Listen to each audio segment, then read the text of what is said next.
Hello, aujourd'hui on remonte encore dans le temps et on va s'intéresser à la basilique d'Aquilée et notamment de son pavement. À partir du moment où on construit des églises, les images vont y être associées. Les églises, elles sont construites d'après l'édit de Milan, après 313, et ce sont des maisons chrétiennes monumentales.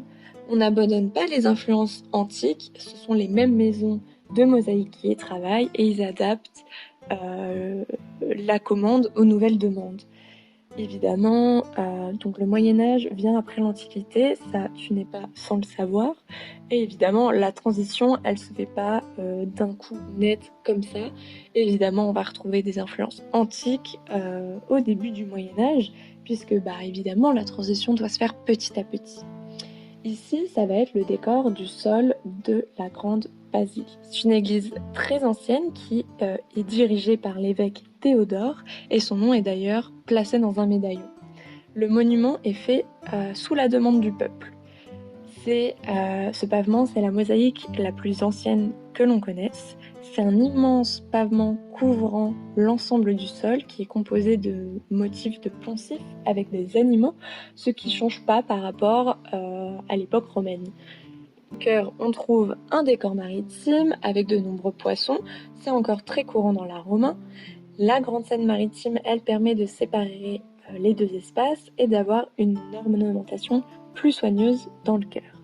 On remarque les personnages, notamment Amour qui pêche, et cela n'est toujours pas étonnant, mais on voit un petit personnage qui en tient un autre par le pied qui représente Jonas. On retrouve d'ailleurs la conclusion de son histoire lorsqu'il sort du gros poisson. Si tu connais pas l'histoire de Jonas, je vais te la raconter. En fait, Jonas, il va recevoir l'ordre de se rendre à Ninive pour escorter les habitants à amender leur vie corrompue. Mais comme il a eu peur, il va fuir au bord d'un bateau phénicien. On va avoir une tempête qui va éclater et persuadé qu'elle s'explique par la présence de Jonas, qui en gros n'a pas accompli son devoir, les marins vont décider de le jeter à la mer. La mer, elle va se calmer aussitôt et Jonas, il va être englouti dans le ventre d'une énorme baleine. Ça te rappelle un petit peu Pinocchio peut-être. Il va y passer 3 jours et 3 nuits, puis Dieu, il le dépose sain et sauf sur la côte de Syrie. Cette fois, Jonas il va vraiment exécuter la mission. En même temps, après t'être fait gober par une baleine, je pense que tout ce que va te dire Dieu, tu vas le faire.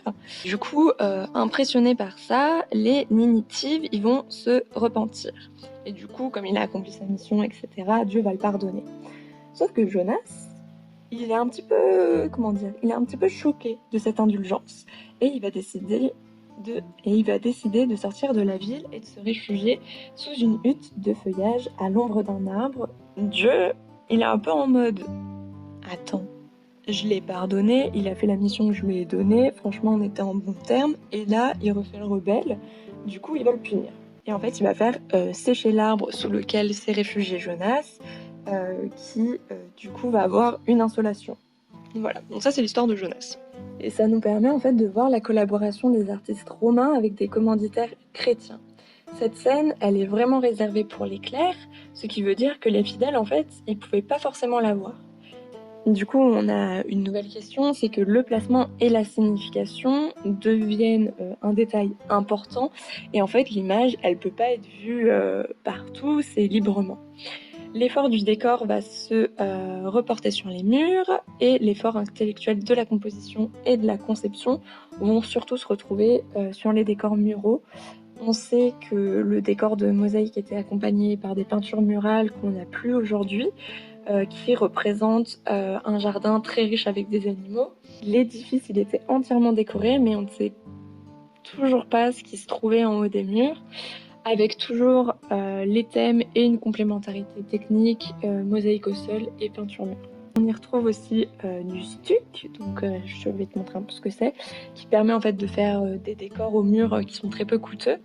Et en fait, le stuc, la peinture et la mosaïque, c'est des techniques principales au Moyen-Âge. Et ça sera tout pour aujourd'hui. J'espère que j'ai pu t'en apprendre plus, notamment avec l'histoire un petit peu rigolote de Jonas. Et je te retrouve demain pour une nouvelle œuvre.